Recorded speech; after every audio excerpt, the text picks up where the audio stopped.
Альмас Movie Guide. Хөгжөөнтэй, хоржоонтой адал явдалтай энэ танаданда хагаж цацхаар үнэн фаны кино ярьж хөр бэлтлээ. Монголд сүүлийн үед орифлеймын сүлжээ цаашаа дэлгэрээд байгаа нэгэн төрлийн гэмт хэргийг илрүүлэх даалгаар авч байгаа цагдаагийн албан хаагчдаар кино эхэлдэг. Мөрөөдөд тоглоом бол амьдралыг буснуулахар чимээгүй гэдэж ирдэг самрач юу дээ андуда. За ингээд кинонд энэ тоглоомны цаана үйл ажиллагааг нь хариуцж атмандж байгаа нэг том бөөс биш босс байна да. Тэрийг нь хайх, мөрдөн шалгах гэж хариуцж тасаг нь 2 жил ямар ч ихэд төвшлгүй олдоц мэдээлгүй байсан юм байж аханд нь орж ирснэ. Бид илрүүлэхэд ийм морхон байна гэж энэ хуурай агсан тавьсан чи тушаал бандан тас. Ингээд шин тасаг чилжүүлвэ. Тэгсэн нөгөө жайлын 2 жил илрүүлээгүй хэргийг 2 хоногт шууш би шийднэ гэж томорцоож энтер те. Гол объект нь Viva City хотгонд байна гэсэн мэдээлэл аван тийшээ явба. Сэжигтэй машина хүлээж авах орондоо мөнгөний хэрүүл хийгээл нөгөө тавчин заяа. Мөнгө бол цаас хамгийн чухал гэр бүл хамт олон болон гэлаг сургаал айлдал байсан. Ахлахгүй машиныг нь банк бусаас аваа явчлаа гэж түргэн аваад яалтаа мөнгөний эрг гарцсан. Нөгөө хэдээс асуусан чи яста бүтэхгүй заяа. Ган сэлэм гих энэ бүдүүн залуу байгаад хажуудаас сууж байгаа төмөр тоогод өөртөө.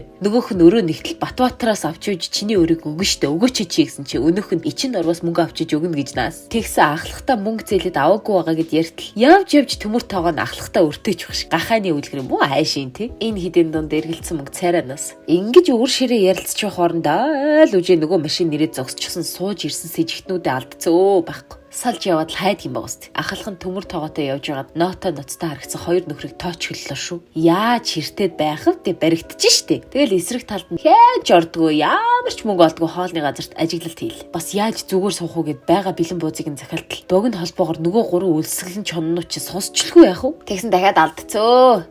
Ингэж ажиллаад байвал 2 хоногт илрүүлэх үү? Видгүй. Тэгээд орой болтол нөгөө хоолны газараа хүлээх хэр шийдэл. Кофе шопт ганц латте захиалчгаад бүтэн өдөржин суудаг гаруучиг аяг цайтай хаадлан гүрийц. Тэгсэн ашгүй сэжиглээдээс нөхдүүд нэрлээ шүү. Утсан дээрээ QR код шиг юм уншуулж хідэн залуусыг оруулж мууруулаад угаас ноото байгаа хгүй тий. Ойдлын газар гэсэн хаяг наачаа шүн орой одоо юу вэ? Гэхдээ цаадуулчин дайраа төвөөгээд хайж болохгүй байгаа юм л да. Гол нь 5 баяр атмаа хулгайчийг нь барих чухал штэ. Гэхдээ тэгээд цагдаа ахнар маань ажиглалт хийхэд зүгээр газар байна гэд нөгөө хоолны газрыг түрээслээд наац. Ажиглалт хийх гэж түрээсэлж байхад ажиглуулж байгаа гарууд нь орж ирсэн хоол захиалах гэд банцсандаа цовь хийж өгöd нахин гэж мэгээд хүн өдөр болгон үлсдэг. Үлэн ходоодоор нь үлэн дуракуудыг барихын гинтэй. Тэгсэн яасан гээ ашиг орлого зүгээр Азаз бурзай тэхүү. Өрнөөс өрний хооронд амьдарч байсан төрийн байгууллагын цагдаа нарт мөнгө гарын салгаар нь урсаж гараад атга атгаар орж ирээл аюул юу хүн амтай ажиглах үнсэн ажил in the house цоо кетчупны шаардлагагүй цовь энэ гэсэн урайтай бол заа юу. Бүр болоогүй 5 баяр нэрээд араас нь туршуул болгож явуулсан ажилтнаа цовингийн материал яаралтай авчир гэж тушааж идэр бүдэггүй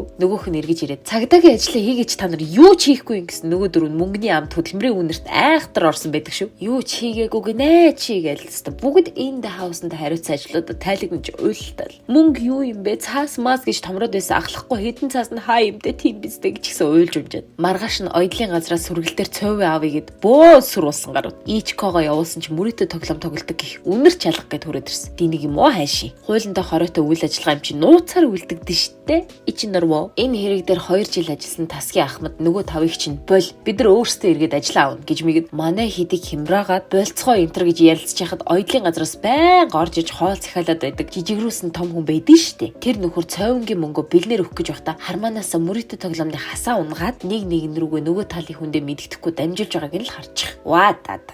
Яа, за ингээд нууц ажиллагаан том сэжүүртэй болоод гал. Тэгсэн тэр нь QR код биш тоглох хүмүүстэй өгдөг урилга нь байсан байгаа байхгүй юу? Байршил цагийг нь битсэн байдаг юм байна. Ичкогоор захиалгын цовингаа хөргөж өгүүлэнгээ тандах даалгавар өгөхгүй юу? Тэгсэн мангаар ороод өөрөө тоглоод донтоод балраад нас. Байсан мөнгөө бараад байрны ордороо тавиад in the house-ийнхаа орлогоор тоглоод ор сург. Ажиглалт будаа кониц. Үлдсэн дөрөв нь ихнэр ч хүү, амьдрал ч хүү, ажил ч хүү болж хүү яв. Нөгөө талд гинт мөрөөдө тоглоомын газараа нүүлэхээр болоод 5 баяр ирсэн чинь Ичког цагдаа гэж мэддэг яах вэ? Өөр газар аваачж байгаа жижигрүүлсэн том хүнээр сэгсэн идэл цодуулж үйд. Тэнд ийм болж байхад энд ахлах нь харин дайралт хийхээр шийдэд нөгөөдүүлээ дагуулад очтол мэдээж нүүчлэх байх. Харин тэдний талын хүүхэн үлдчихсэн байж тараад ашгүй тэдний байгаа газрыг заалгаж өчтий. Тэгс 2 жил араас нь хөөцөлдөд илрүүлж чадахгүй байна гэдээс ахмад өөрөө будлаан дунд бантаа утгацөө мөнгө төгрөг татаастаа байж ивэл яах вэ? Манай тав бол ямар ч байсан том гэмт хэргийг илрүүлсэн гавьяа байгуулаад эхнэрүүдэрээ цовь хийлгүүлэл цайны газар ашиглахтаа болвол хөөхөнд дууссан юм да.